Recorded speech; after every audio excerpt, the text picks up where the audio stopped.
Is Joe Biden senile? I don't want to say that. I say he's not competent to be president. To be president, you have to be sharp and tough and so many other things. In the Fox poll, they asked people, who is more competent? Whose mind is sounder? Biden beats you in that. Well, I tell you what, let's take a test.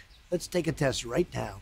Let's go down. Joe and I will take a test. Let him take the same test that I took. Incidentally, I took the test too when I heard that you passed it. Yeah, how did you do it? Well, it's not the hardest test. No, but there's a picture and it says, what's that? And it's an elephant. No. You see, that's all misrepresentation. Well, that's what it was on the web. It's all misrepresentation. Because, yes, the first few questions are easy, but I'll bet you couldn't even answer the last 5 questions. I'll bet you couldn't. They get very hard, the last 5 questions. Well, one of them was count back from 100 by 7. And let me tell you, 93. You couldn't answer.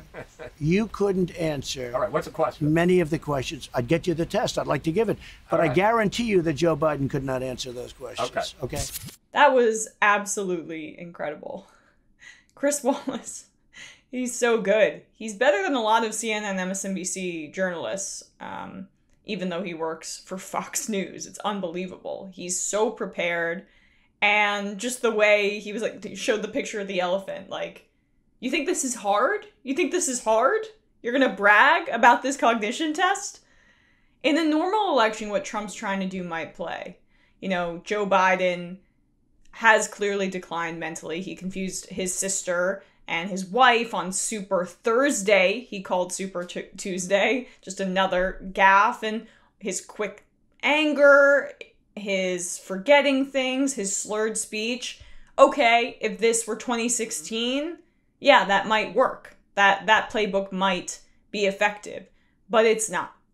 Every day, Americans wake up in quarantine and go to bed in quarantine, or their uncle is in the hospital with coronavirus, their cousins died from coronavirus, their husband lost their job and they are running out of unemployment. All of these things that are daily reminders and that are real suffering and are a direct result of Trump's incompetence. So Trump can't change the conversation to make it about Joe Biden's cognition. No one's focusing on that right now. They're focusing on their healthcare and how they can get food on their table and if police are going to kill them.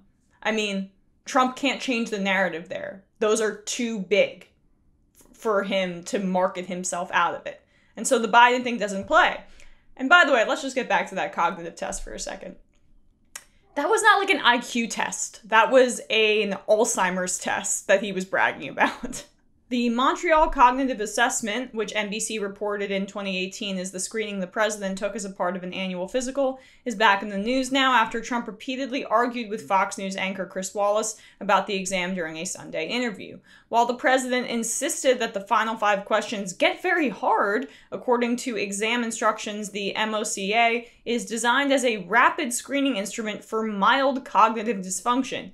In other words, the exam isn't an IQ test or anything remotely close to it. Rather, it's meant to assist trained health professionals in evaluating forms of cognitive decline, such as Alzheimer's. Doing well on the test doesn't mean you're smart, but rather suggests that, at least as far as the test can tell, that you aren't experiencing some form of cognitive dysfunction. So what Trump's doing there is bragging about not having Alzheimer's. That's the discourse. That's where we're at.